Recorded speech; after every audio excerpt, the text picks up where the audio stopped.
এবার আমার মুসলমান বন্ধুগণ কথাগুলো মনে রাখবেন। আল্লাহ রাব্বুল ইজ্জত ওয়াল জালাল বলে দিয়েছেন, বান্দারে দুনিয়ার জমিনে আমি আল্লাহ যতগুলো বিধান দিয়েছি, বান্দারে তোমাকে আগে চলার পথে অবশ্যই বান্দার হকের ব্যাপারে তোমাকে সচেষ্ট থাকা লাগবে। দুনিয়ার জমিনে চলার পথে বান্দার হক নষ্ট করা যাবে না। যে যতটুকুন পায় তুমি তাকে ততটুকুন সমঝিয়ে দাও। বান্দার হকের ব্যাপারে তুমি কোনোদিন অন্যায় অনাচার করবে না। আল্লাহ বললেন, বান্দা কিয়ামতের দিনে আমার সামনে দাঁড়ানো লাগবে, আমার সামনে আসা লাগবে। আমি আল্লাহ তখন বিচার করব, ইনসাফের আদালত কায়েম করব। বান্দারে কারো প্রতি অল্প পরিমাণ চুল পরিমাণ সরিষার দানা পরিমাণ কার্পণ্য করব না। কারো কথায় আমার বিচার প্রভাবিত হবেও না। আমি আল্লাহ যত এভিডেন্স পাবো, যত কিছু পাবো, সাক্ষী পাবো, কাগজপত্র পাবো, ওগুলার মাধ্যমে আমি আল্লাহ কিন্তু তোমার বিচার করব। এজন্য বান্দা চলার পথে দুনিয়ার জমিনে হারাম কাজ করবা না, আমানতের খেয়ানত করবা না, বেইনসাফি করবা না, অন্যায় করবা না। মানুষের সঙ্গে অন্যায় আচরণ করাও তো হারাম, মানুষের সঙ্গে খারাপ ব্যবহার করা হারাম, এটাও বান্দার হক। কাউকে আপনি গালি দিয়েছেন, কষ্ট দিয়েছেন, ওইটাও বান্দার হক। এই জন্য আলী রাদিয়াল্লাহু তাআলা আনহু বললেন, আলী বলতেন, কেউ যদি অস্ত্র দিয়া তরবারি দিয়া কাউকে আঘাত করে 10-20 বছর করে ব্যান্ডেজ উঠাইয়া দিলে সেলাই মিটে যায়, দাগ মুছে যায়। 20 বছর করে কে কোন জায়গায় আঘাত করেছে মনে থাকবে না। কিন্তু কেউ যদি কাউকে জবান দিয়ে কষ্ট দেয়, তাহলে দিলের ভিতরে বসে যায়। কিয়ামতের আগ পর্যন্ত তাকে দেখলেই মনে হয়ে যায় ওই লোকটা আমাকে অমুক দিন কষ্ট দিয়েছে। কথা বলেন না কেন? আল্লাহ রাসূল বুঝাতে চাইলেন, আমার উম্মতেরা দুনিয়ার জমিনে চলার পথে আমানতের খেয়ানত করবা না, জবান দিয়ে কাউকে কষ্ট দিবা না। এই জন্য দুনিয়ার জমিনে চলার পথে যদি আমরা আমাদের আমানত রক্ষা করা লাগে, দুনিয়ার জমিনে চলার পথে ইনসাফ যদি রক্ষা করা লাগে, দুনিয়ার জমিনে চলার পথে অবশ্যই আপনাকে আমাকে হারাম থেকে বাঁচা লাগবে। আল্লাহ রাব্বুল ইজ্জত ওয়াল জালাল বলেছেন, বান্দা যেই বান্দা চিন্তা করে মুখে খাবার দেয়, হালাল গাজা মুখে উঠাইয়া দেয়, সব সময় চিন্তা করে যেন হারাম থেকে নিজেকে বাঁচাতে চায়, যেই বান্দা হারাম থেকে নিজেকে বাঁচায়া হারাম থেকে নিজেকে হেফাজত করে আমার দিকে হাত উঠাইয়া দেয়, আমি আল্লাহ কথা দিলাম, বান্দার যত অপরাধ থাকুক না কেন, বান্দা যখন হারাম জমান থেকে ছেড়ে দিয়া হালাল শুরু করে দেয়, আমি আল্লাহ বান্দার জিন্দেগির গুনাহগুলোকেও মাফ করে দেয়। এই জন্য আমার বন্ধুগণ, চলার পথে হারাম কাজ করা যাবে? কথা বলেন, করা যাবে? কাউকে চলার পথে গালি দেওয়া যাবে? কাউকে কটু কথা বলা যাবে? আমানতের খেয়ানত করা যাবে? কারো সম্পত্তি দখল করা যাবে? আল্লাহ রাব্বুল ইজ্জত ওয়াল জালাল বুঝাতে চাইলেন, বান্দারে দুনিয়ার জমিনে এই কাজগুলো তোমরা করবা না। এরপরে আল্লাহ কি বললেন দেখেন।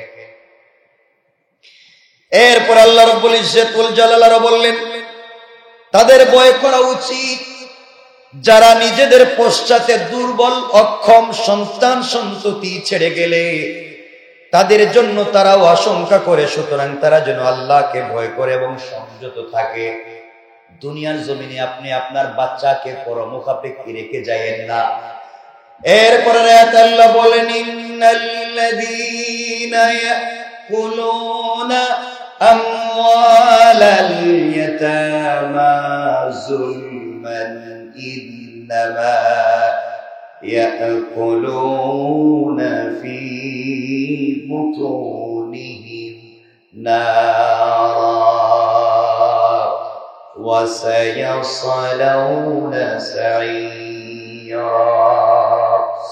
আল্লাহ রাব্বুল ইজ্জত ওয়াল জালাল এর কথা বলেন। 10 নম্বর আয়াতে আল্লাহ বললেন, যারা ইতিমের অর্থ সম্পদ অন্যায় ভাবে খায়, ইতিমকে ঠকিয়ে খায়, হারাম ভাবে যারা সম্পত্তি ভক্ষণ করে, আল্লাহ বললেন তারা তাদের পেটের ভিতরে ইয়াকুলুনা আমওয়ালাল ইয়াতামা যুলমান, অন্যায়ভাবে যারা ইয়েতিমদেরকে ঠকিয়ে খায়, আল্লাহ বলেন ইন্নামা ইয়াকুলুনা ফি বুতুনিহিম নারা, তারা তাদের পেটের ভিতরে আগুন ছাড়ার কিছু ঢুকায় নাই। যারা ইয়েতিমকে অন্যায়ভাবে ইয়েতিমের সম্পত্তি দখল করে, আল্লাহ বলেন তারা তাদের পেটের ভিতরে জাহান্নামের আগুন ছাড়া আর কিছুই ঢুকায় না। নাউযুবিল্লাহ। এরপর আল্লাহ বললেন ওয়াসায়াসলাউনা সাঈরা, আর তাদেরকে অতি সত্তর আল্লাহ রাব্বুল ইজ্জতুল জালাল একটা জাহান্নামে দিবেন, যেই জাহান্নামের নাম সাঈর। আল্লাহ রাব্বুল ইজ্জতুল জালাল বলেন তারা ওখানে আগুনের ভিতরে প্রবেশ করবে, আগুন তাদেরকে জ্বালাতে থাকবে। যেইভাবে তারা অন্যের সম্পত্তি ভক্ষণ করেছে, আগুন তাদেরকে সেইভাবে ভক্ষণ করবে। নাউযুবিল্লাহ। এই জন্যে চলার পথে হারাম কাজ করব, বলেন না হারাম কাজ করব, এতিমকে ঠকিয়ে খাবো। হারাম খেলে কি খাই?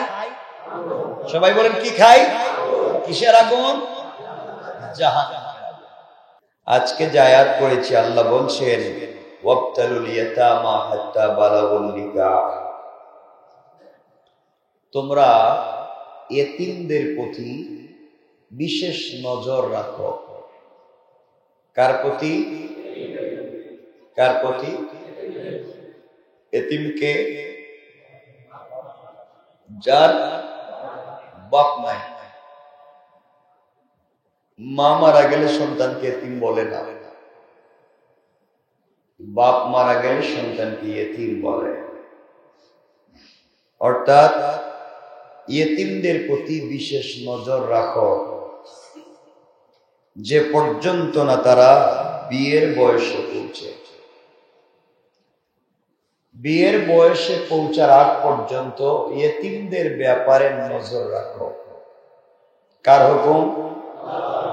বলেন। এতিম মেয়ে হোক, এতিম ছেলে হোক, বিশেষ করে এখানে মেয়েদের কথাই বলা হয়েছে, আমরা ছেলে মেয়েদের কথাই বললাম। এতিম মেয়ে হোক, এতিম ছেলে হোক, তারা বিয়ের বয়সে পৌঁছার আগ পর্যন্ত তাদের প্রতি বিশেষ নজর রাখো, তাদের প্রতি বিশেষ খেয়াল রাখো, তাদের সম্পদের হেফাজত করো, তাদেরকে বড় হতে সহযোগিতা করো, তাদেরকে মানসিকভাবে সাপোর্ট দাও। এমন হয়ে যায়ও না যে ভাই মারা গিয়েছে এতিম বাচ্চা রেখে এই সুযোগে তুমি ভাইয়ের সম্পত্তি দখল করে নিও না। বোন মারা গিয়েছে, সবাই মারা গিয়েছে এতিম বাচ্চা রেখে, এর অর্থ বোনের সম্পত্তি দখল করে নিও না। অর্থ দাঁড়ালো ইয়েতিম যখন ইয়েতিমই হয়, তার পিতা যখন মারা যান, তখন সন্তানকে বড় হতে সহযোগিতা করো, মানসিক চাপ কমাবার সহযোগিতা করো এবং তাদের প্রতি বিশেষ নজর রাখো যতক্ষণ পর্যন্ত না তারা বিয়ের বয়সে পৌঁছে যায়। কি বয়সে? বিয়ের বয়স তো বুঝেন কত বছর? হ্যাঁ, কি এক একটা এক একজন বলে। বিয়ের বয়স কত? 18 বছর। কে বলছে? আমরা কি সরকারের রস করতেছি? আপনারা এটা বলেন। ওয়াজ করতেছে কোরআন সুন্নাহ, আমার কাছ থেকে জানবেন, আপনারাও বলবেন কোরআন সুন্নাহ বিয়ের বয়স কত? ঠিক না? কত? কয় বছর? কোন জায়গায় বয়স লেখা আছে? আম্মা জান আয়েশা রাদিয়াল্লাহু তাআলা আনহাকে রাসূল কত বছর বয়সে বিয়ে করছেন? কই, কত? 18 বছর হইল। নবীজি বিয়ে করে কি ভুল করছেন? বলেন না। গুনাহ করেছেন? তিনি করতে পারেন, অন্যায় করতে পারেন, নবীজি গুনাহ করতে পারেন? মাসুম। ছেলেদের বয়স হচ্ছে যখন সে বালেগ হয়ে যায়, যখন সে বালেগ হয়ে যায়, প্রাপ্তবয়স্ক হয়, যখন তার মধ্যে যৌবনের আকাঙ্ক্ষা তৈরি হয়। এটা যে বছরে শুরু হয় সেই বছরে সে বালে, সেই সময় সে বিয়ের উপযুক্ত।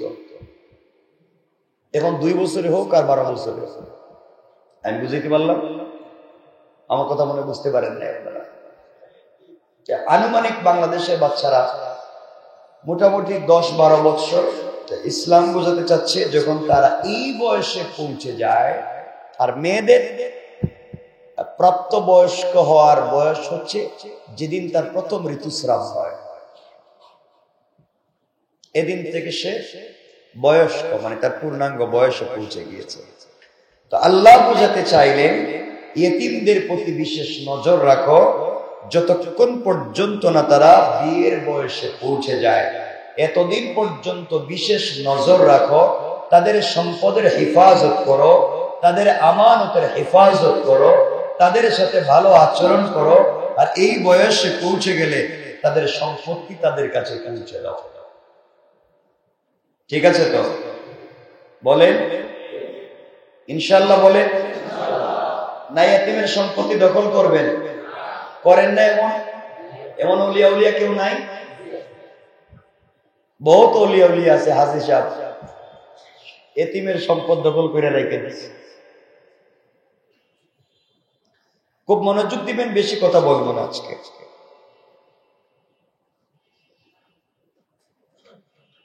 আল্লাহ বলছেন এর পরের শব্দে, ফাইন আনাস্তুম মিনহুম রুশদা,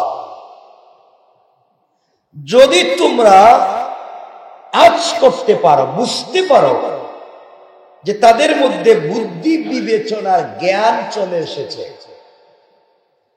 মেয়েদের মধ্যে অথবা ছেলেদের মধ্যে যদি তোমরা বুঝতে পারো তাদের বুদ্ধি বিবেচনার জ্ঞান পৌঁছে গিয়েছে, বুদ্ধি বিবেচনার বয়স পর্যন্ত পৌঁছে গিয়েছে, তবে তাদের সম্পদ তাদের হাতে অর্পণ করে দাও। বুঝেছি বললাম? যখন বুঝতে পারো সন্তান এই বাচ্চাটা বুদ্ধি বিবেচনার বয়সে পৌঁছে গিয়েছে, তাইলে তার সম্পত্তি তার হাতে অর্পণ করে দাও। ইয়েতিমের মাল প্রয়োজনের অতিরিক্ত খরচ করো না, তারা বড় হয়ে যাবে মনে করে তাড়াতাড়ি খেয়ে ফেলবে। বুঝতে পারি না? ইয়েতিম বাতিজা বড় হয়ে যাচ্ছে, বড় হয়ে গেলে সম্পত্তি দাবি করবে, এর আগে আগে সব বিক্রি করে দাও, এর আগে আগে সব খেয়ে ফেলো, এর আগে আগে সব মালিকানা নিয়ে নাও। এই চিন্তা করা হারাম। বলেন চিন্তা করা? সবাই বললেন না? আছে না এগুলো সমাজে? বাতিজা বড় হয়ে যাইতেছে, ভাই মারা গেছে, মেয়ে রাইকা গেছে, ভাতিজি বড় হয়ে গেলে ওর বিয়ে দেওয়া লাগবে, ওর সম্পত্তি তো ওর মেয়ের জামাই পেয়ে যাবে, এর আগে আগে যা পারো খায়া ফেলাও, যা পারো বিক্রি করে দাও, যা পারো দখল করে নাও। ঠিক না? ঠিক কি তা? এটা করবেন?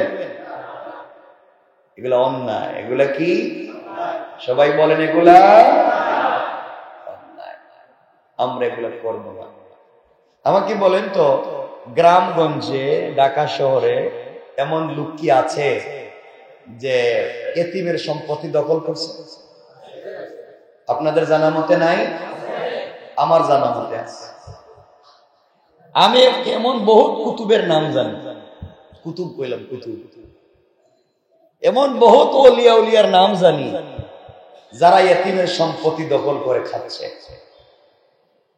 বহুত ওলিয়া উলিয়ার নাম জানি যারা এতিমকে ঠকিয়ে সম্পত্তি দখল করে খাচ্ছে, এতিমের সম্পত্তি বুয়া দলিল বানাইয়া খাচ্ছে, এতিমের বাড়ি দখল করে রেখে দিয়েছে, পিটাইয়া জোর জবরদস্তি করে এতিমের সম্পত্তি দখল করে নিয়েছে। এমন মানুষ সমাজে নাই? আচ্ছা, অনেক লোক আছে ইয়েতিম মেয়ে খুব ভালো মানুষই দেখাচ্ছে, মেয়েটাকে বিয়ে করে নিবে, মেয়েটাকে নিজের ছেলের জন্য বিয়ে করাইয়া নিবে। আসলে মেয়েটার প্রতি তার কোন আকর্ষণ নেই, আকর্ষণ হচ্ছে মেয়ের সম্পত্তি। এমন লোক নাই?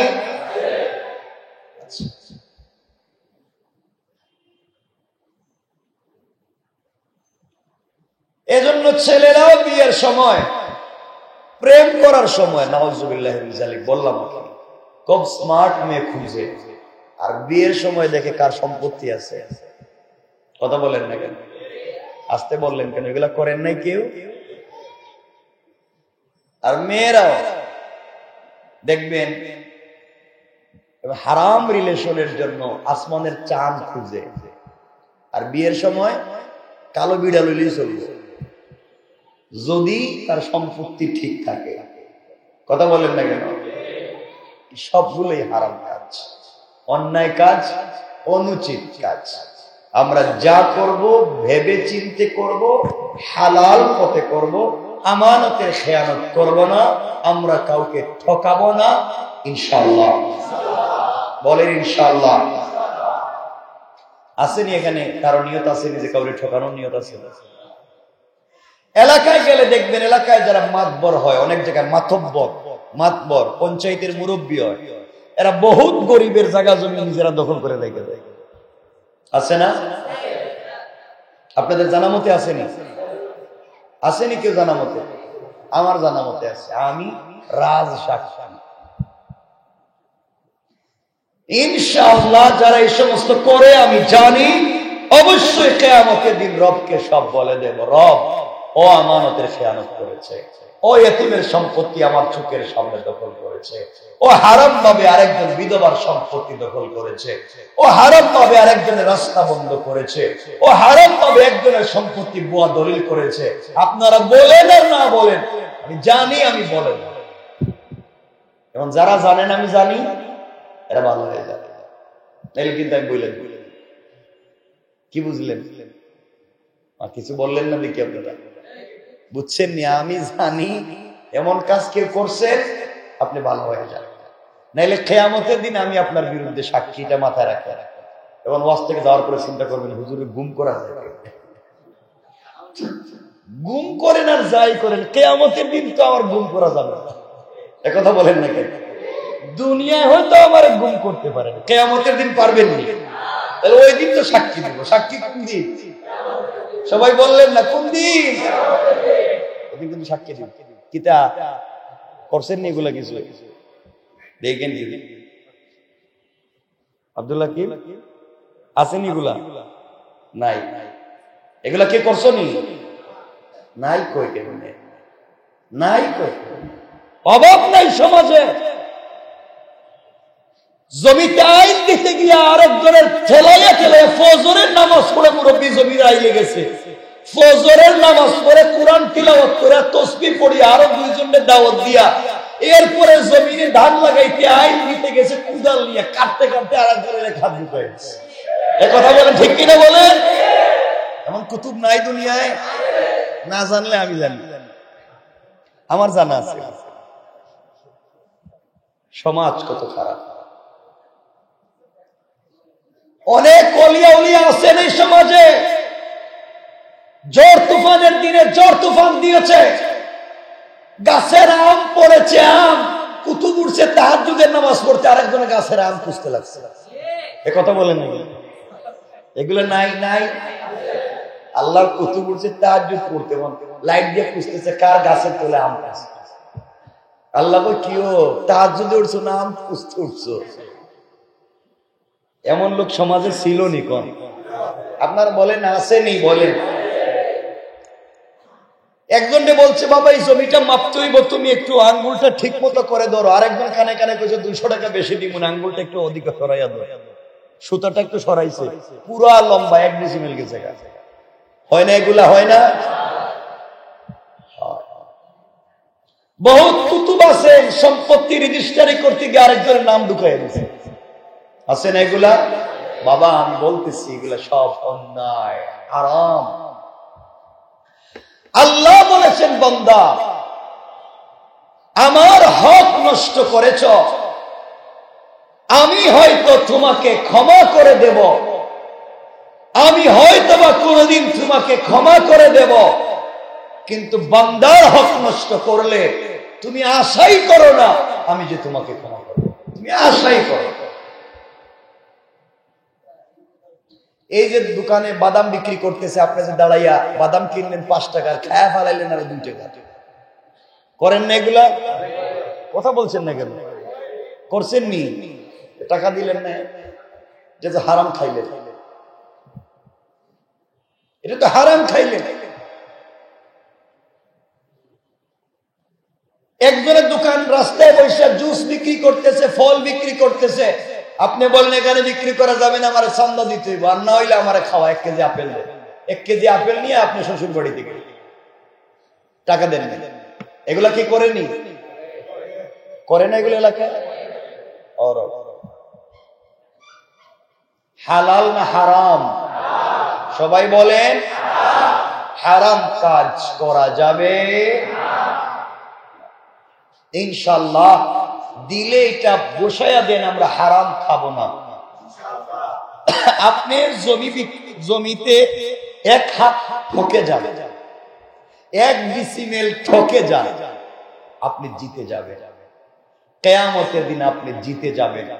যে আপনাকে ঠকালো সেই মরে যাবে। যেন আমি বলছি, আমি এক লোকের কাছে খুব বিশ্বাস করতাম, আমি বলে ফেলতেছি 1 মিনিটে, কষ্ট হচ্ছে না তো? আমি বলতে দিলের কথা বলতেছি। দুইটা লোকের কাছে আমি মাঝে মাঝে ওই যে জায়গা জমি কেনার জন্য টাকা পয়সা দিতাম, এরা সব টাকা খায়া বলা আমার আমার আমার বা পরে আবার দিলাম, ও নিজের নামে জায়গা কিনে রেখে দিচ্ছে। আমি চাইলে আমি পিটাইয়া সমান করে আদায় করতে পারি। আল্লাহ আমাকে এই ক্ষমতাও দিছে এই সমাজে, চাইলে পিটাইয়া একবারে সোজা করতে পারি। কিন্তু আমি বিচার দিয়ে রেখেছি আল্লাহর কাছে। আমি জানি তিনি বলেছেন আমার আদালতে কখনো ইনসাফের উল্টা হবে না, অবশ্যই আমি হক বিচারই করব। তো আমি আল্লাহর কাছে বিচার দিয়ে রেখেছি এবং দিলে এটা বিশ্বাস, যারাই কাজ করেছে ওটা তো আমার তকদির নিয়ে যায়নি, কপাল নিয়ে যায়নি। বলেন না কেন? যে লোকটা বছরে 2 কোটি টাকা ইনকাম করতে পারবে, সেই লোকটার যদি কেউ 10 লাখ 20 লাখ 50 লাখ নিয়ে যায়, ও কি আবার পারবে না? কারণ বেঁচে থাকলে আল্লাহ সব করতে পারবে। ঠিক আছে না ইনশাআল্লাহ? এজন্য আমরা বেঁচে আছি, আল্লাহ ভালো রেখেছেন, সব সুযোগ রেখেছেন। বলেন জুড়ে আলহামদুলিল্লাহ। কিন্তু আপনি কাউকে ঠকিয়েছেন তো আপনি ঠকে গেলেন, আপনি কাউকে ঠকিয়েছেন তো আপনি ঠকে গেলেন, দুনিয়ায়ও আখিরাতেও। আপনি কাউকে ঠকাইছেন, এর বদলা রব হয়তো আপনার উপর থেকে নিবে, না হয় আপনার সন্তানদের উপর থেকে নিবেই। দেখেন না, বহুত সমাজে লোক আছে কোটি কোটি টাকা মানুষকে ঠকাইয়া সম্পত্তি করছে, তার সন্তানেরা সব খোয়াইয়া এখন চুরি ডাকাতি করে খায়। আছে না নাই? রব ভালো পারে, রব যখন নিতে চায় এভাবেই নেয়, রব এভাবেই নেয়। দেখবেন মানুষের চুরি ডাকাতি করে মাইরা দইরা সম্পত্তি জমা করছে, তার সবগুলা ছেলে বিকলাঙ্গ, প্রতিবন্ধী। আছে না? আচ্ছা, প্রতিবন্ধী হয়ে গেছে। ইনসাফ। এজন্য আমি আল্লাহর ওয়াস্তে আপনাদের কাছে বলছি, বাবা আপনি নামাজ পড়েন কিনা আমি জানতে চাইতাম না, আপনি রোজা রাখেন কিনা আমার জানার দরকার নেই, কারণ ওটা আল্লাহর হক। আপনি জানবেন আর আপনার আল্লাহ জানেন, আপনি জানেন আপনার আল্লাহ জানেন। আপনি কেমনে তার সঙ্গে মুআমালা করবেন, কি বলে আল্লাহকে বুঝাবেন, ওটা আপনি জানেন। আমার বিশ্বাস আছে এতটুকু, আপনি যদি বুঝাইয়া বলতে পারেন, 6-9 না করেন, বুঝাইয়া বলতে পারেন, হয়তো রব আপনাকে মাফ করে দিতেও তো পারে। সুবহানাল্লাহ বললেন না? জানেননি আপনারা কিয়ামতের দিন আল্লাহ একটা পর্দা দিবেন, পর্দা, লম্বা পর্দা দিবেন। পর্দা দিয়া কিছু বান্দারে ডাকবেন, কিছু বান্দাকে ডাকবেন, বলবেন এদিকে আসো। বান্দাকে ডাইকা নিবেন, পর্দার ভিতরে নিবেন, এদিকে আও, কাগজ এগুলা কি লেখছে দেখেন না। কোন টিচার যদি কোন ছাত্রকে পছন্দ করেন বা ভালোবাসেন, ডাইকা নেন না, এই এত ভালো ছাত্র তুমি, এটা কি লেখছো, এটা কি করছো পরীক্ষায়, এটা কি করছো? ভদ্র যদি ছেলে এলাকায় হয় আর হঠাৎ যদি দেখা যায় গরম হয়ে গেছে, কারোর সাথে মারামারি করছে, তার ডাইকা বাড়িতে না, এই ছেলে তুই তো ভালো ছেলে, বাপ মা এত ভালো, তুই তো এই কাজ করার কথা না রে, নিশ্চয় কি করাইছে, ঠিক না? তো রব এভাবে কিয়ামতের দিনে পর্দার আড়ালে নিয়ে বলবেন, এই বান্দা তোরে আমি কত পছন্দ করি, এগুলা কি করছস? দেখ তোর আমল নামে এটা কি লেখা, নামাজ পড়ছ নাই, রোজা রাখছ নাই, কি এগুলা করছস? সত্যি করছস নি? বান্দা কিছু না বইলা কাঁদবে কাঁদবে কাঁদবে। আল্লাহ বলেন কান্দুস কেন? আল্লাহ আমার ভুল হয়ে গেছে। আল্লাহ বলেন যা, আমিও পর্দার আড়ালে আনছি, কাউকে তোর চোখের পানি দেখাতে চাই না, কাউকে তোর গুনাহ দেখাতে চাই না। রব এই মুহূর্তে তোকে মাফ করে নতুন কাগজ হাতে ধরাইয়া দিলাম জান্নাতি বলে। রব তো তার নাম। বান্দার হকের ব্যাপারে কিছু জানি না, আল্লাহর হকের ব্যাপারটা বলে দিলাম। আমার খুশি লাগতেছে যে আজকের দিনে আপনারা প্রোগ্রামে আসছেন, খেলা দেখতে যান না। না খেলা কি শেষ হয়ে গেছে নাকি? টাইম দেখতেছেন নাকি? আমার বিয়ে তো আজকে ছাড়তাম না।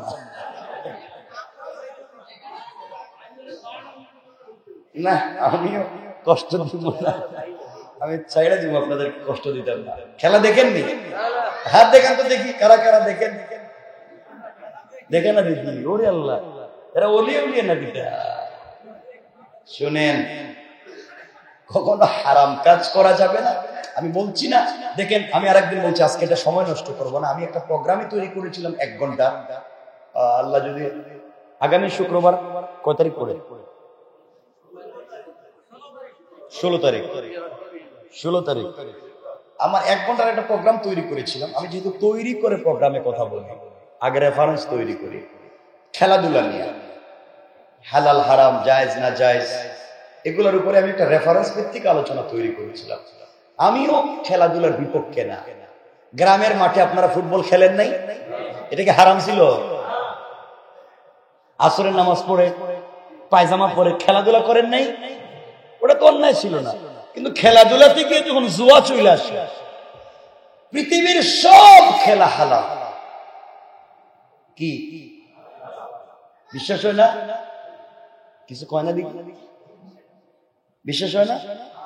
বিশ্বাস হয়, হোক আর না হোক সব হালাল। কিন্তু হারাম বলতে গেলে 3টা শর্ত। সব খেলার উপরে আল্লাহ 3টা শর্ত লাগাই দিয়েছেন রাসূলের পাক। এই শর্ত যদি পাওয়া যায় হালাল, না পাওয়া গেলে হারাম। এবার আপনি দেখবেন এই শর্ত কই আছে? যেখানে দেখবেন শর্ত আছে এটা কি? শর্ত নাই। এবং কোন খেলা হালাল কোন খেলা হারাম আমি জানি না, শর্ত পাওয়া গেলেই ঠিক আছে। ঠিক আছে তো ইনশাআল্লাহ? এটা সহজ হয়ে গেল।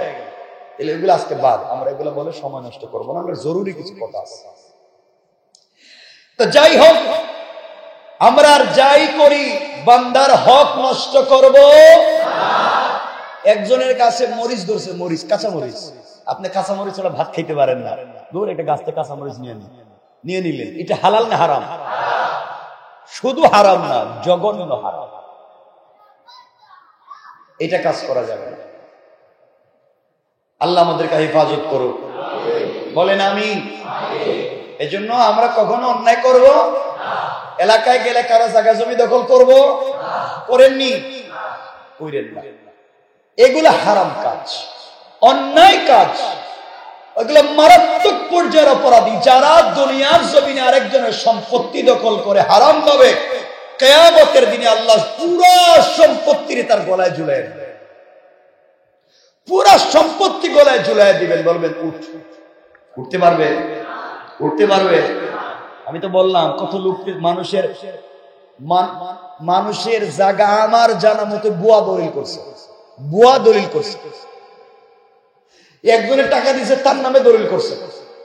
এতগুলো অন্যায় করবার পরেও তবলিগও করে, ইতিকাফও করে, মসজিদের সভাপতি হয়ে যায়, তাসবিহ পড়ে। আল্লাহ কয় ও বাপ্পা, করলেটা কি?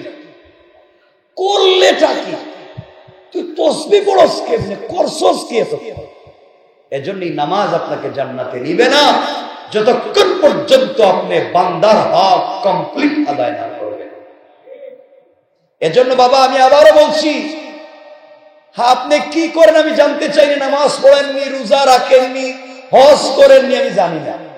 কিন্তু আমি জানতে চাইবো আল্লাহর ওয়াস্তে বান্দার হক নষ্ট করব? বলেন নষ্ট করব? ভাইয়ের হক নষ্ট করব না, বোনের হক নষ্ট করব না।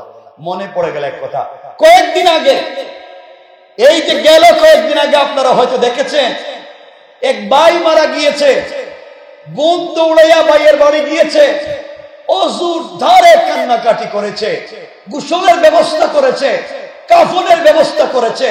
কোটি টাকার মালিক ভাই জানাজার শরীক হয়েছে, জানাজা শেষ হয়েছে, তাড়াতাড়ি তাকে কাফন দাফন করা হয়েছে, দোয়া দুরুদ হয়েছে।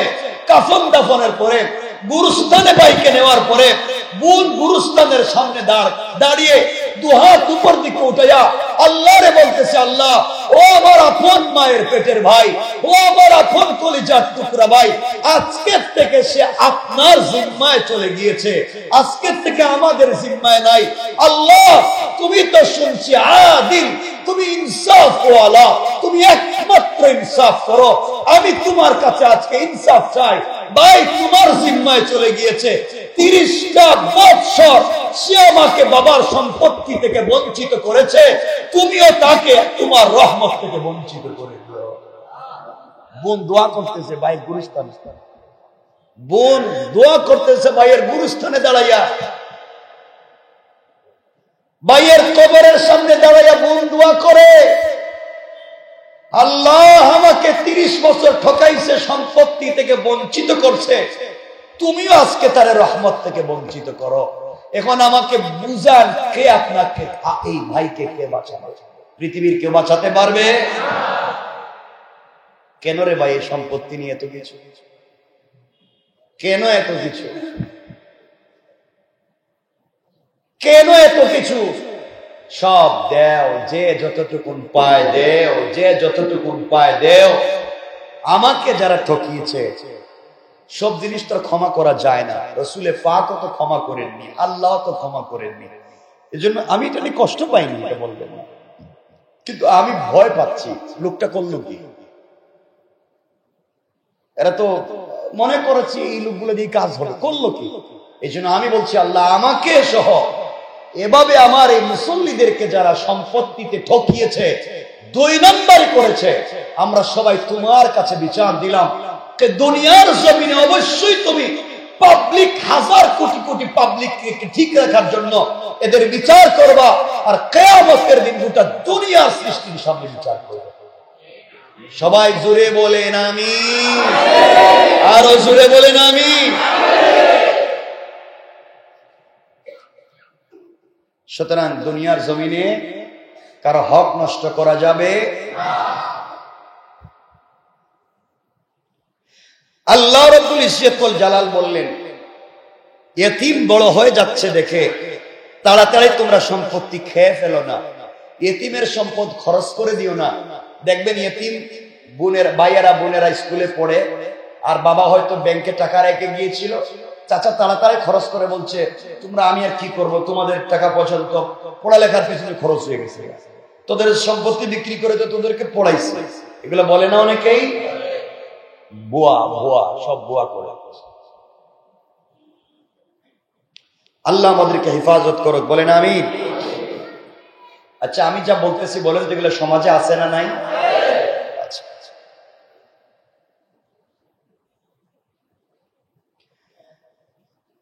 আল্লাহ রাব্বুল ইজ্জত ওয়াল জালাল বলেছেন,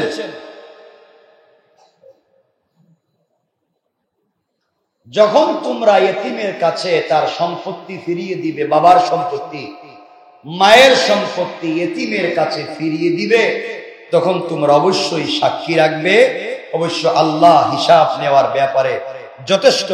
আল্লাহ বলছেন, ওয়াকাফা বিল্লাহি হাসিবা, আল্লাহ হিসাব নেওয়ার ব্যাপারে যথেষ্ট। আল্লাহ বুঝাতে চাইলেন, ইতিমকে যখন সম্পত্তি বুঝাইয়া দেবা তখন সাক্ষী রাইকা দিও। আর আমি রব বললাম, কি করো আর না করো, আমি কিন্তু সবার ব্যাপারে যথেষ্ট, ঠিক না?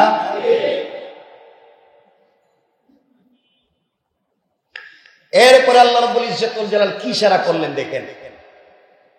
আল্লাহ বুঝাতে চাচ্ছেন, কিছু ভাই আছে বোনের সম্পত্তি দেয় না, কিছু ভাই আছে বোনের হক দেয় না, কিছু ভাই আছে বাতিজির হক দেয় না। রব এখানে কি বলছেন দেখেন। রব বলেছেন এই জায়গার মধ্যে, সে আল্লাহ রাব্বুল ইজ্জত ওয়াল জালাল বলেন, লিররিজালি নাসীবুম মিম্মা তারাকাল ওয়ালিদান ওয়াল আকরাবুন। আল্লাহ রাব্বুল ইজ্জত ওয়াল জালাল বললেন, পিতামাতা ও আত্মীয় স্বজনের পরিত্যক্ত সম্পত্তিতে পুরুষের যেভাবে অংশ আছে, পিতামাতা আত্মীয় স্বজনের পরিত্যক্ত সম্পত্তিতে নারীরও এভাবে অংশ আছে। আল্লাহ বুঝাতে চাইলেন মা বাবার সম্পত্তিতে, আত্মীয় স্বজনের পরিত্যক্ত সম্পত্তিতে পুরুষ যেভাবে পায়, নারী বলেন সেভাবে পায় না, পায় না। বুঝাতে চাইলেন মায়ের সম্পদ ছেলে যেভাবে পায়, মেয়েও পায়। বাবার সম্পদ ছেলে যেভাবে পায়, মেয়েও পায়। আত্মীয় স্বজন কেউ মারা গিয়েছে পরিত্যক্ত সম্পত্তি রেখে, এই সম্পত্তি ছেলে যেভাবে পায়, মেয়েও সেভাবে পায়। কিন্তু আজকালকের লোকেরা মেয়েকে সম্পত্তি দেয় না, যদিও দেয় ছেলে দামি সম্পত্তি দখল করে রেখে দেয়, আর এই কম দামি সম্পত্তি এগুলা মেয়েকে দিয়ে দেয়। আছে না নাই? এগুলা হালাল না হারাম? হারাম। আল্লাহ রাব্বুল ইজ্জত ওয়াল জালাল বললেন, দেখো সবাই সম্পত্তি পায়, কেউ কম পাবে কেউ বেশি পাবে। আল্লাহ রাব্বুল ইজ্জত ওয়াল জালাল বললেন, মিম্মা কাল্লা মিনহু আও কাসুরা, হয়তো কম পাবে না হয় বেশি পাবে, কিন্তু অবশ্যই অবশ্যই সম্পত্তি আছে না নাই? আল্লাহ রাব্বুল ইজ্জত ওয়াল জালাল বুঝাতে চাইলেন নসিবাম মাফরুদা। আল্লাহ রাব্বুল ইজ্জত ওয়াল জালাল বলেন অবশ্যই সকল সম্পত্তিতে নির্ধারিত অংশ সকলের জন্য আছে। সুবহানাল্লাহ বললেন না? সবাই বলেন না সুবহানাল্লাহ? তাইলে ছেলেদেরও আছে, মেয়েদেরও, সবার বাবার সম্পত্তি ছেলেও পায়, মেয়েও, ভাইও পায়, বোনও পায়। এজন্য এটা দিয়ে দিবেন, এটা হক, দিয়ে দিবেন ইনশাআল্লাহ। এতটুকু মনে থাকবে তো ইনশাআল্লাহ? আচ্ছা, এই কাজগুলো আমাদেরকে করতে হবে দিন বুঝে বুঝে। আল্লাহ রাব্বুল ইজ্জত ওয়াল জালাল আমাদেরকে কবুল করে পড়েন আমিন। এবার আমার মুসলমান বন্ধুগণ কথাগুলো মনে রাখবেন। আল্লাহ রাব্বুল ইজ্জত ওয়াল জালাল বলে দিয়েছেন, বান্দারে দুনিয়ার জমিনে আমি আল্লাহ যতগুলো বিধান দিয়েছি, বান্দারে তোমাকে আগে চলার পথে অবশ্যই বান্দার হকের ব্যাপারে তোমাকে সচেষ্ট থাকা লাগবে।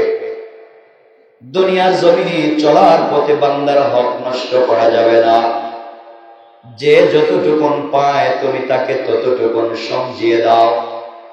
বান্দার হকের ব্যাপারে তুমি কোনোদিন অন্যায় অনাচার করবে না। আল্লাহ বললেন, বান্দা কিয়ামতের দিনে আমার সামনে দাঁড়ানো লাগবে, আমার সামনে আসা লাগবে। আমি আল্লাহ তখন বিচার করব, ইনসাফের আদালত কায়েম করব। বান্দারে কারো প্রতি অল্প পরিমাণ চুল পরিমাণ সরিষার দানা পরিমাণ কার্পণ্য করব না। কারো কথায় আমার বিচার প্রভাবিত হবেও না। আমি আল্লাহ যত এভিডেন্স পাবো, যত কিছু পাবো, সাক্ষী পাবো, কাগজপত্র পাবো, ওগুলার মাধ্যমে আমি আল্লাহ কিন্তু তোমার বিচার করব।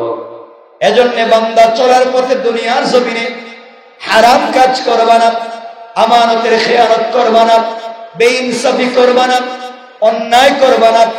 মানুষের সঙ্গে অন্যায় আচরণ করাও তো হারাম, মানুষের সঙ্গে খারাপ ব্যবহার করা হারাম, এটাও বান্দার হক। কাউকে আপনি গালি দিয়েছেন, কষ্ট দিয়েছেন, ওইটাও বান্দার হক। এই জন্য আলী রাদিয়াল্লাহু তাআলা আনহু বললেন, আলী বলতেন, কেউ যদি অস্ত্র দিয়া তরবারি দিয়া কাউকে আঘাত করে 10-20 বছর করে ব্যান্ডেজ উঠাইয়া দিলে সেলাই মিটে যায়, দাগ মুছে যায়। 20 বছর করে কে কোন জায়গায় আঘাত করেছে মনে থাকবে না। কিন্তু কেউ যদি কাউকে জবান দিয়া কষ্ট দেয়, তাহলে দিলের ভিতরে বসে যায়।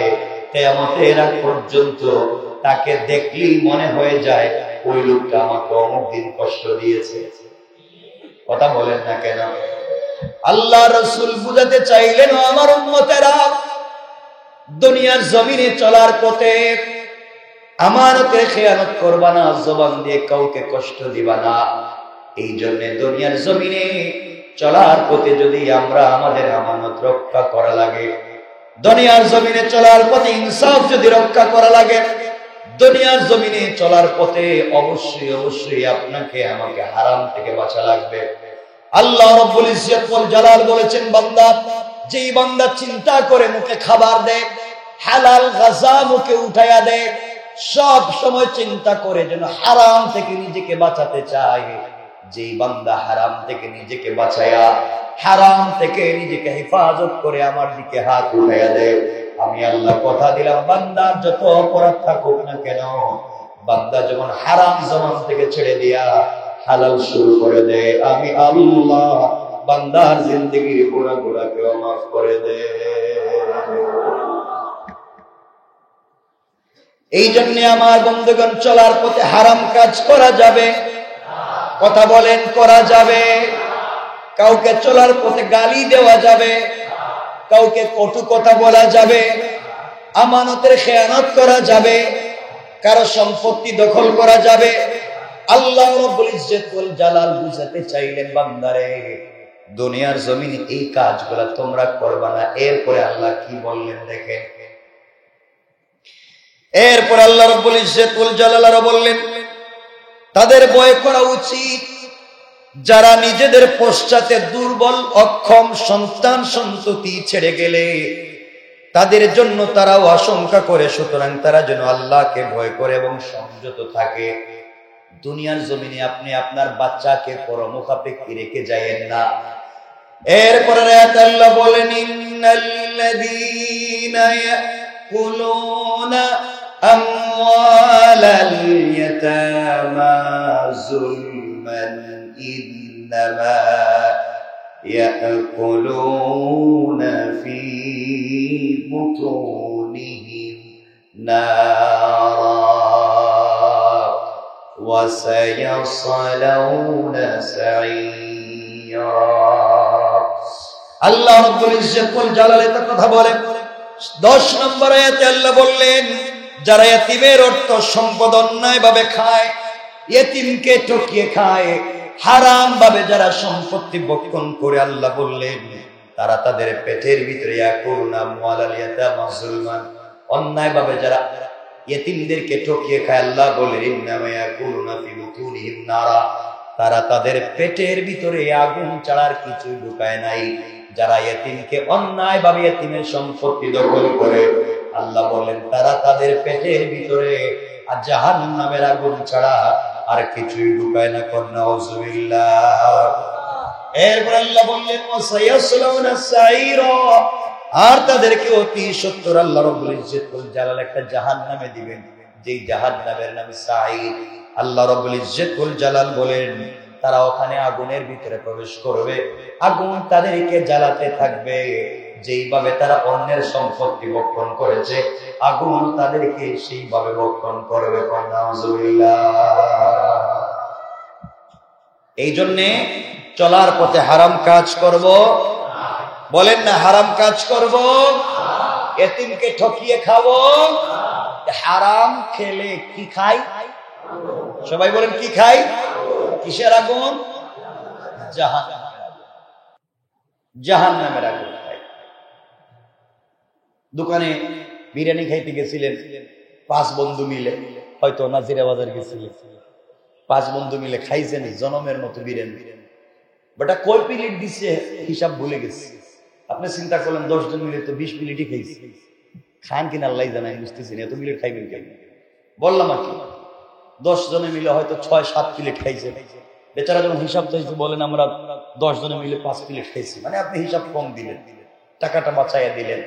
এটা যা খাইলেন হালাল না হারাম? বলেন।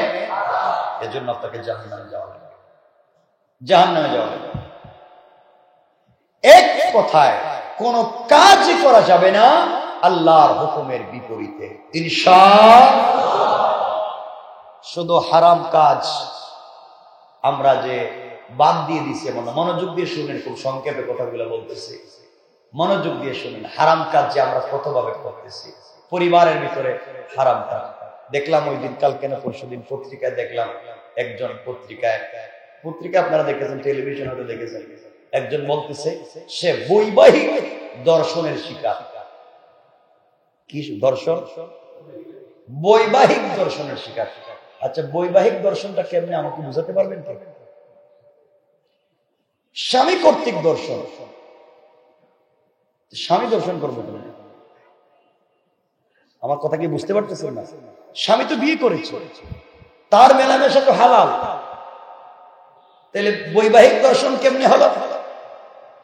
এর অর্থ হলো স্ত্রী চায় না, স্ত্রী চায় না, স্ত্রীকে জোর জবরদস্তি করে মেলামেশা করছে, এখন সেটা বলছে যে স্বামী আমাকে দর্শন করেছে। নাউজুবিল্লাহ বলেন না? আজকে বললেন দেখি কেমন স্ত্রী কোন তো দেখে, স্ত্রী না এই যুগের কি দাজ্জাল? এই যুগের কি? সবাই বলেন না, আপনারা দাজ্জাল দেখলে এটা লিখে নি, চিন্তা করে হারাম কি হালাল কি। আজ হারাম রিলেশন গুলাকে দেদারসে হালাল করে দেওয়া হচ্ছে, আর হালাল বিবাহকে কঠিন করে দেওয়া হচ্ছে, ঠিক কিনা বলেন? হালাল সম্পর্কগুলা কঠিন হয়ে যাচ্ছে আর হারাম সম্পর্কগুলা ইজি হয়ে যাচ্ছে, ঠিক না? এই জন্য আল্লাহকে ওয়াস্তে আল্লাহ আমাদেরকে হেফাজত করুক। সকলে জুড়ে পড়েন আমিন, আরো জুড়ে বলেন আমিন। মনে রাখবেন, কেউ যদি নিজের স্ত্রী ব্যতীত অন্যের স্ত্রীর সাথে, নিজের স্ত্রী হালাল স্ত্রী ব্যতীত হারাম ভাবে কারোর সাথে কোন সম্পর্ক করে, পরকীয়া হোক প্রেম হোক, এই সবগুলা হালাল না হারাম? বলেন। যে ব্যক্তি কোন মহিলাকে কুমতলবের ইচ্ছায়, হারাম চিন্তার ইচ্ছায় অন্যায় ভাবে কোন মহিলাকে যদি স্পর্শ করে, কিয়ামতের দিন সে এমন ভাবে আসবে যে তার হাত তার গাড়ের সাথে যুক্ত থাকবে, হাত তার ঘাড়ের সাথে যুক্ত থাকবে। সে যদি কোন নারীকে হারাম ভাবে চুমু দেয়, চুম্বন করে, কিয়ামতের দিন তার ঠোঁটের ভিতরে আল্লাহ রাব্বুল ইজ্জতুল জালাল আগুনের কাঁচি লাগাইয়া দিবেন 99টা।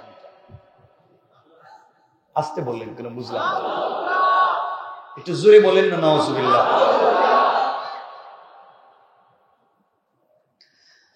আর যদি তার সাথে ব্যভিচারে লিপ্ত হয়, তাহলে তার দুই রান, তার দুই উরু আল্লাহর কাছে সাক্ষী দিবে, আমি অবৈধ কাজের জন্য আরোহণ করেছিলাম। আল্লাহ রাব্বুল ইজ্জতুল জালাল তখন ক্রুদ্ধ হবেন, খুব বেশি ক্ষুব্ধ হবেন, রাগান্বিত হবেন, দৃষ্টি ফিরিয়ে নিবেন এবং তাকে বলবেন, তুই এই কাজ করলে কেন? সে অপমান বোধ করে বলবে, আল্লাহ আমি এমন কিছু করিনি, আমাকে অন্যায় ভাবে ফাঁসানো হচ্ছে। তখন আল্লাহ জিহ্বাকে বলবেন, তুই সাক্ষী দে। জিহ্বা তার বিরুদ্ধে সাক্ষী দিবে, আল্লাহ আমি অবৈধ বিষয়ে কথা বলেছিলাম। তার হাত সাক্ষী দিবে, আমি অবৈধভাবে ধরেছিলাম। এরপর চক্ষু সাক্ষী দিবে, আমি অবৈধভাবে তাকিয়েছিলাম। তার পা সাক্ষী দিবে, আমি অবৈধভাবে গিয়েছিলাম। এত কিছুর পরে ফেরেশতারা বলবে, আল্লাহ আমরা লিখেছিলাম, জেনে শুনে সে অন্যায় করেছে, আমরা লিখেছি। এত কিছুর পরেও আপনি যদি বলেন কেউ জানে না, আপনার 3.5 হাত বডিও দেখবেন কিয়ামতের দিন আপনার বিরুদ্ধে সাক্ষী দিচ্ছে, ঠিক কিনা বলেন? আল্লাহ আমাদেরকে হেফাজত করুন। সবাই বলেন যে না হারাম কাজে, সবাই বলবেন হারাম কাজে জীবন আর কয়দিনের।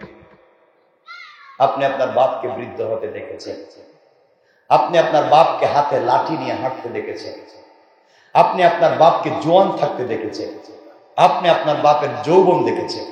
আজ আপনার বাপ বৃদ্ধ বিছানায় পড়ে আছে, আজ তুমি জোয়ান, কালকে তুমিও তো বৃদ্ধ হয়ে যেতে পারো, ঠিক না? হয়তো তোমার হাতেও লাঠি চলে আসতে পারে, তুমি হয়তো চোখে কম দেখতে পারো, তুমি হয়তো কানে কম শুনতে পারো, তোমার হয়তো দাঁতের শক্তি থাকবে না, তোমার হয়তো চামড়া ঢিলা হয়ে যাবে, যেমন হয়েছে তোমার বাবার।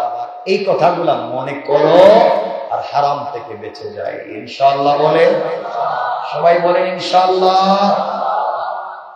আল্লাহ রাব্বুল ইজ্জত ওয়াল জালালের পয়গম্বর বলেছেন, আমার উম্মতেরা তোমরা যদি আমাকে এই কথার গ্যারান্টি দাও, হারাম থেকে নিজের জবানকে বাঁচাইয়া দিবে, হারাম থেকে নিজের চক্ষুকে বাঁচাইয়া দিবে, হারাম থেকে নিজের লজ্জাস্থানকে বাঁচাইয়া দিবে, আমি রাসূল কথা দিলাম, গ্যারান্টি দিলাম, তোমাদেরকে আল্লাহ তুই জান্নাতে আমি নিয়ে যাব। সুবহানাল্লাহ, জোরে বলেন। এজন্য আমরা দিন শেষে জান্নাতে যেতে চাই, আল্লাহর সঙ্গে মোলাকাত করতে চাই, রাসূল পাক সাল্লাল্লাহু আলাইহি ওয়াসাল্লামের নিজ হাতে হাউজে কাউসারের পানি পান করতে চাই। আল্লাহ রাব্বুল ইজ্জতুল জালালের পয়গম্বর বলে দিয়েছেন, উম্মতেরা রে, দুনিয়া জমিনে চলার পথে যদি হারাম থেকে নিজেকে বাঁচিয়ে রাখতে পারো, মানুষের হক ঠিকমতো দিতে পারো, আমানত ঠিকমতো রক্ষা করতে পারো, দুনিয়ার জমিনে অন্যায় করো না, দুনিয়ার জমিনে শুধুমাত্র ফিতনা তৈরি করবার জন্য ফিতনা করো না, দুনিয়ার মানুষকে ঠকাবার জন্য চিন্তা করো না। এভাবে যদি দুনিয়ার জমিনে চলতে পারো বান্দা, আমি আল্লাহ কথা দিলাম, ইন্তেকালের সময় আমি আল্লাহর কুদরতের মাধ্যমে কালিমা পড়াইয়া পড়াইয়া জিবরাইল হাজির করে তোমার রূহটা বের করে জান্নাতে পৌঁছে দিতে আমি আল্লাহর এক মিনিটও দেরি হবে না।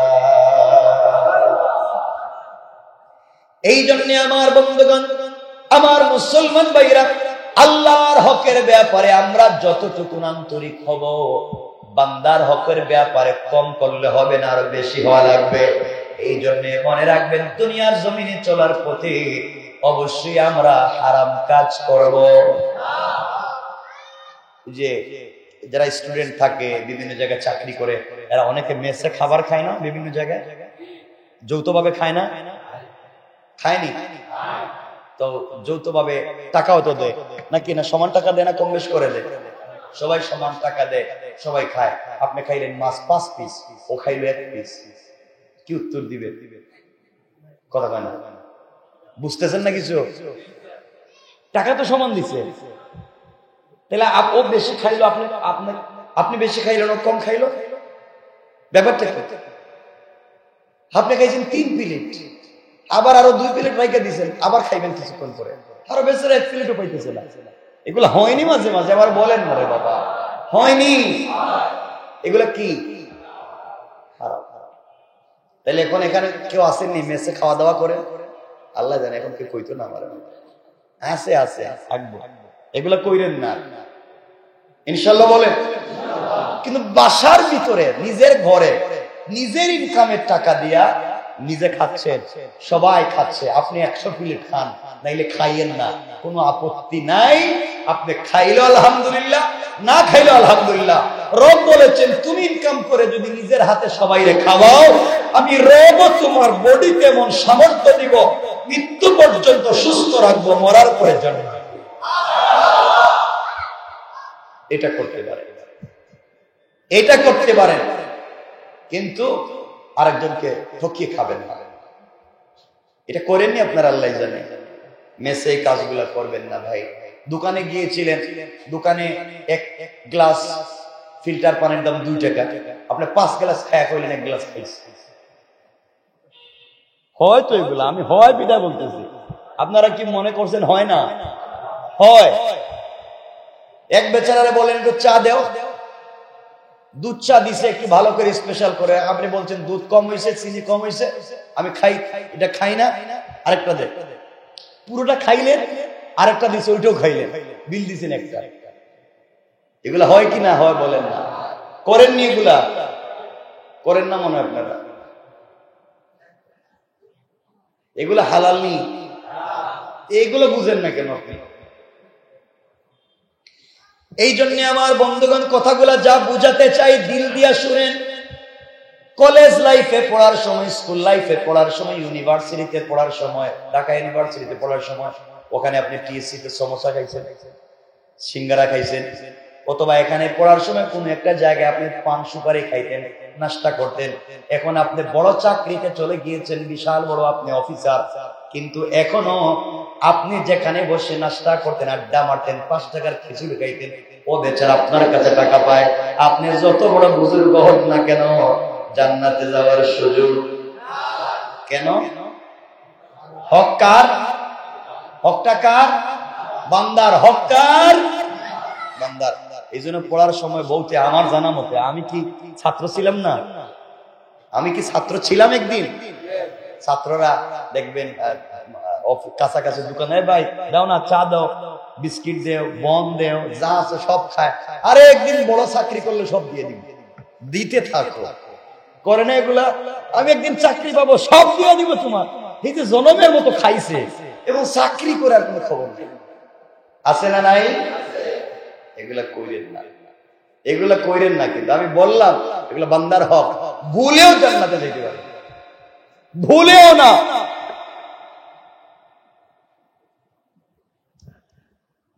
আরেকটা বলি, এটা ঠিক না বলা, ওইটা বলা দিতাম নিয়ে। দেখবেন রাস্তাঘাটে পাবলিক টয়লেট আছে, আছে না? লেখা আছে পাবলিক টয়লেট। আপনি টয়লেটে গেলেন, আপনি প্রস্রাবও করলেন, টয়লেটও করলেন, দুটোটা করলেন, আইসা বাইরে বললেন যে আমি প্রস্রাব করছি, দুইটা নিয়ে নাও। এই করে, আমি বলতেছি তো, করে না? আসেননি কেউ? কি কয় আছে? মসজিদে বৈশাখ আছে। এগুলা হারাম কাজ, এই সবগুলা হারাম। আমি বুঝাতে চাইলাম কত ছোট জায়গায় আমরা, কত ছোট জায়গায় এসে আমরা গুনাহ করি। মাত্র 5 টাকার জন্য হারাম কাজ করেছে, মাত্র 2 টাকার জন্য হারাম কাজ করেছে।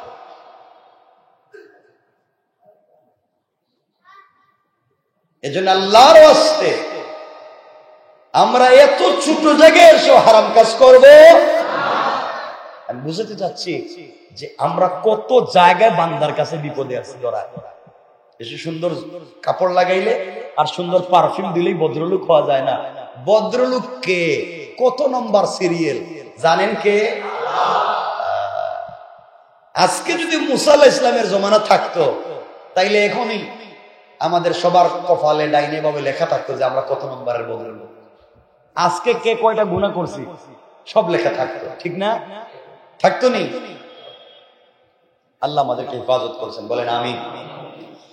এই জন্য আমার মুসলমান বন্ধুগণ, কথা পুরা দিল দিয়ে শুনেন, আল্লাহর ওয়াস্তে আমরা আজকে থেকে হারাম কাজ করব। সবাই বলেন হারাম কাজ করব। এই তো আমরা সব ঠিক হয়ে গেছি। তাইলে আজকের মূল আলোচনা হচ্ছে হারাম কাজ করব, হারামকে সাপোর্ট দিব, কারো সম্পত্তি দখল করব।